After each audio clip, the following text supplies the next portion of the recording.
अस्सलाम वालेकुम everyone. I hope all of you are doing well.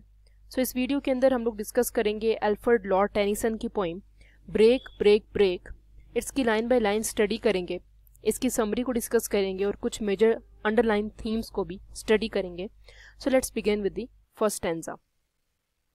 Break break break. Break break का मतलब यहाँ पर मे बी पोइट इसलिए ले रहे हैं कि या तो वो कह रहे हैं कि इंटरप्ट कोई ना करे उनके साथ, ठीक है, और वो ब्रेक चाहते हैं किसी चीज़ की, या वो तोड़ने के सेंस में ब्रेक कह रहे हैं, ठीक है, और ये हमें एंड पर पता चल जाएगा। On thy cold grey stone O sea, समंदर को वो कह रहे हैं ऑन दाई, दाई का मतलब योर, ठीक है, आपके कोल्ड ग्रे स्टोन मतलब जो ग्रे कलर का पत्थर है, ठीक है, उससे मुखातिब हैं समंदर के। And I would that my tongue could utter, ठीक है, मेरी जो ज़बान है, ठीक है, वो बोलना चाहती है ये। The thoughts that arise in me, जो ख्यालात मेरे अंदर उजागर होते हैं, ठीक है, ये पहला स्टेंजा था। सेकंड स्टेंजा है O well for the fisherman's boy,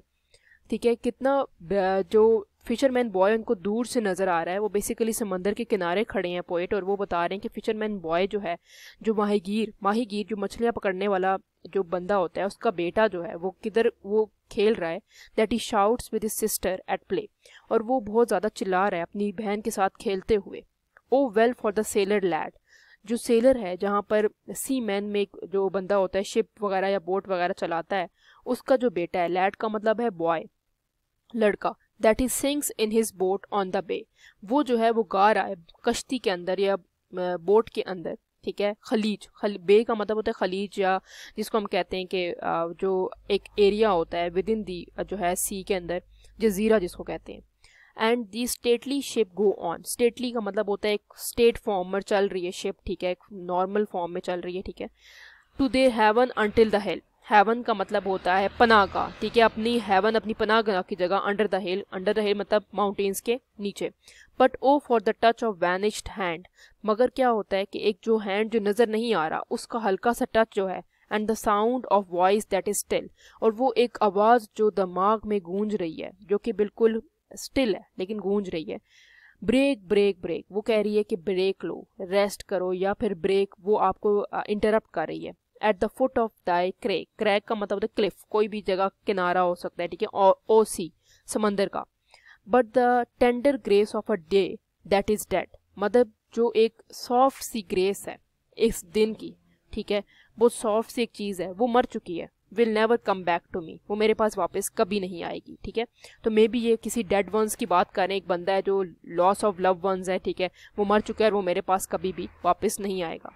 तो इसके अंदर उन्होंने बताया है the loss of loved ones की थीम बेसिकली इन्होंने शो की है। और अगर एक्सप्लेनेशन की बात करें तो वो बताने की कोशिश कर रहे हैं that he being forced to face the fact that this person will never return, वो बंदा वापस नहीं आएगा जो जा चुका है, ठीक है। और वो देख रहे हैं कि एक फिशरमैन का जो सन है वो येलिंग कर रहा है, शाउट कर रहा है और अपनी बहन के साथ खेल रहा है, और एक यंग सेलर है, उसका जो बेटा है वो सिंगिंग कर रहा है, और उनके लिए जो ज़िंदगी है वो बहुत खुशी की है। लेकिन मेरे इर्द की जो ज़िंदगी है, life is going on around him, उनकी जो ज़िंदगी उनके इर्द गिर्द है वो भी चलती जा रही है, लेकिन पता नहीं उनकी ज़िंदगी जो है वो क्यों इतना इंटरप्टेड है। पोइट की ज़िंदगी जो है, स्पीकर की जो ज़िंदगी है वो इतना इंटरप्टेड क्यों है।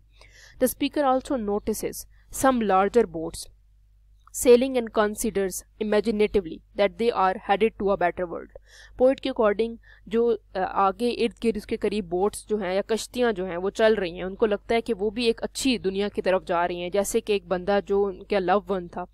जिससे वो दोबारा फील नहीं कर पाएंगे, जो जा चुका है, लॉस हो चुका है, उसकी ज़िंदगी से मर चुका है, जैसे वो भी एक अच्छे वर्ल्ड की तरफ जा चुका है, शायद ये बोट्स भी उसकी तरफ ही जा रही हैं। और उन्होंने कंक्लूड करके ये कहा है, concludes he is never going to feel past happiness again, और उन्होंने कहा है कि मैं दोबारा से वो ज़िंदगी कभी नहीं जी पाऊँगा जो पहले मुझे खुशियाँ थी, वो खुशियाँ मुझे कभी नहीं मिल पाएंगी। तो बेसिकली ये जो पोइम है, ये जो स्पीकर है, ये एक समंदर के किनारे खड़े होकर पहले समंदर से मुखातिब होते हैं और उसके इर्द गिर्द की सराउंडिंग से बातें करते हैं, फिर बोट्स के अंदर जो हाल और हवाल हो रहा होता है वो बयान करते हैं, और एट द एंड वो कंक्लूड करते हैं कि उनकी ज़िंदगी जो है डीप डाउन वो किसी लव वंस की जो है याद के अंदर ये सारी बातें कह रही हैं, और वो कह रहे हैं कि जो इर्द गिर्द उनकी ज़िंदगी है वो चलती जा रही है, लेकिन शायद उनकी ज़िंदगी में कोई ब्रेक लग चुकी है, इंटरप्शन है, या टूट चुकी है उनकी ज़िंदगी, ठीक है,